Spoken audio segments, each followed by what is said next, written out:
there's a couple things that go in an orbital diagram. One, there's the orbital, and then there's the electron. So let me review something really quick on this slide. So remember, we have an s orbital, which is the shape of a sphere. We have a p orbital, which is the shape of a dumbbell.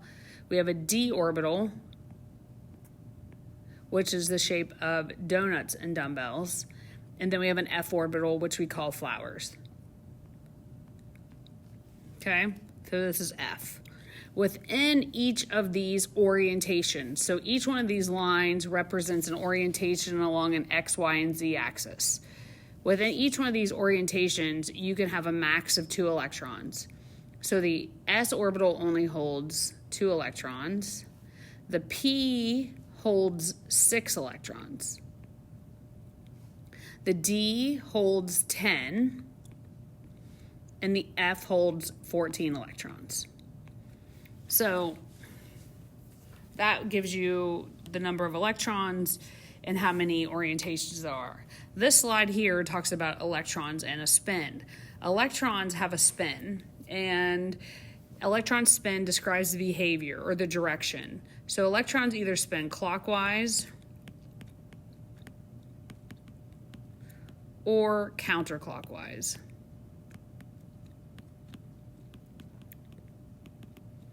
So within each of these orbitals, I'm going to change the color here.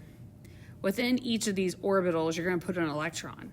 So no 2 electrons can have the same spin.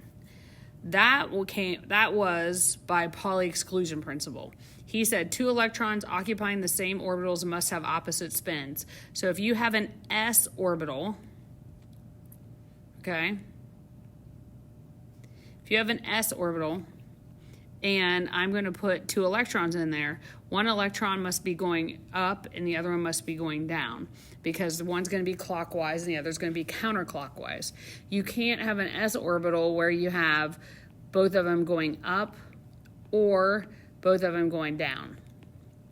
If you did, it's wrong, and I would mark them wrong. Okay? That's Pauli exclusion principle. So what I'm going to do is I'm going to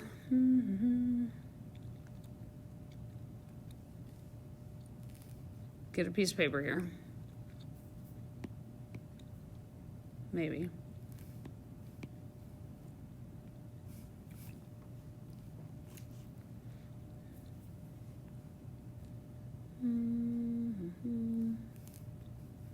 Or not. How about we just do this? Right here. Okay, piece of paper. So, orbital diagrams, again, S has 1 line, P has 3 lines, D has 5 lines. Oop, I want to erase that. This is D, and an F has 7 lines, okay? So within each one of those lines, only 2 electrons can exist. So when I taught you how to do the electron configuration, so let's go back and look at the electron configuration for hydrogen. The electron configuration for hydrogen is 1s1. So when I draw the orbital diagram, I'm going to draw 1 line, put 1 s below, and put 1 arrow going in 1 direction. It doesn't matter which direction you put the arrow, just as long as you're consistent. So this is 1s1. So then if I did helium, 1s2, again, draw 1 line, put a 1s below, draw an up arrow, and draw a down arrow. That would be 1s2. You can't have something that looks like this. That would be incorrect, because that would be violating Pauli exclusion.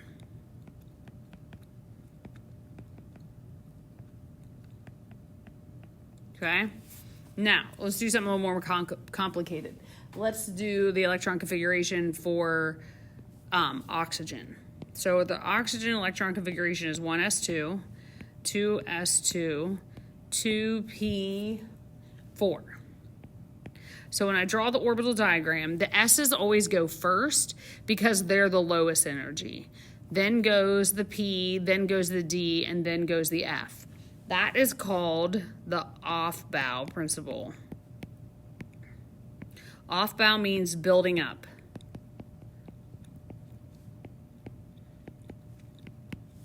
Start lowest energy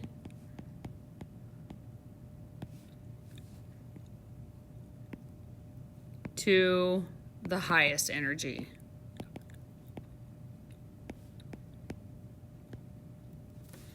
So writing the electron configuration or the orbital diagram for this would be, so 1s, so I'm going to put an up and a down arrow because the s orbital is full, 2s,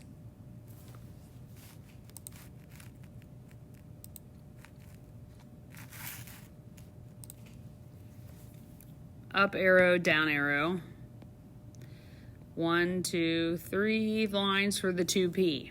Now, I have 4 electrons, so what that means is I'm going to put in, first I got to put 1 arrow in each orbital first, okay? Then I got to pair it up. So I put, this is P1, P2, P3, then P4. You have to pair them like that because if you don't, you'll violate Hund's rule. Hund's rule says, I call it the empty bus seat rule. You have to put an electron in each orbital before pairing them up.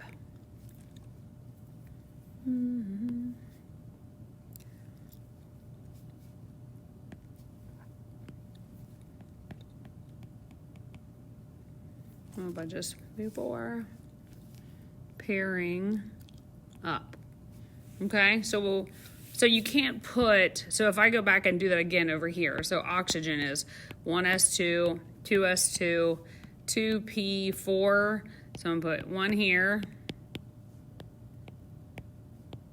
2 there, 1, 2, 3, 2p4. You can't do this. 1, 2, 3, 4. This is wrong because it violates Hund's rule. Right there. So it means, Hund's rule means you have to put an electron in each orbital before pairing them up.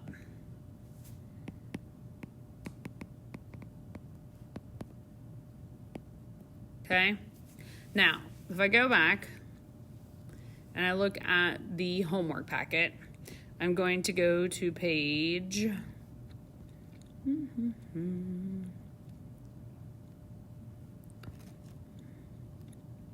going to go to chlorine. So first I'm going to write out the electron configuration for chlorine. So chlorine's 1s2, 2s2, 2p6, 3s2, 3p, 1, 2, 3, 4, 5, p5, okay? So when I draw the orbital diagram, I got to draw the lines in. So I'm going to say 1s, 2s, 2p,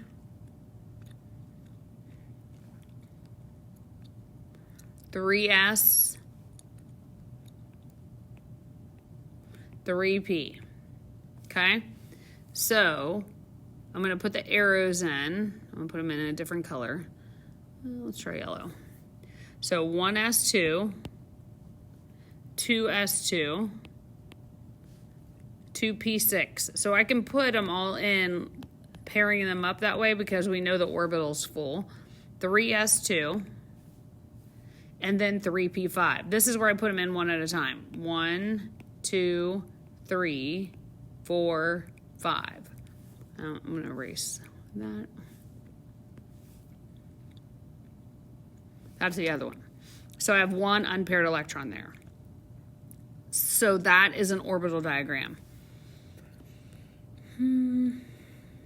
Let me show you another way an orbital diagram is written. It's in your homework. So if you go to page 15 in your homework, this is another way. This is probably a better way in a sense, because it shows you how there's an energy change between 1s and 2s.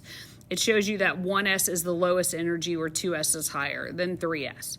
So boron's electron configuration is 1s2, 2s2, 2p1. So instead of you drawing out the lines, they're just in bubbles. So I'm going to say 1s2, 2s2, 2p1. Okay? Oxygen is 1s2, 2s2, 2p4. So when I put it in, it goes 1s2, 2s2, and then we're going to do 2p4. 1, 2, 3, 4. That's how you do these orbital diagrams. If you have any questions about this, just send me an email and I will do my best to answer them. I want you to work on for homework. I want you to do page 15, 17, and 18 for Monday. Thanks and have a good day.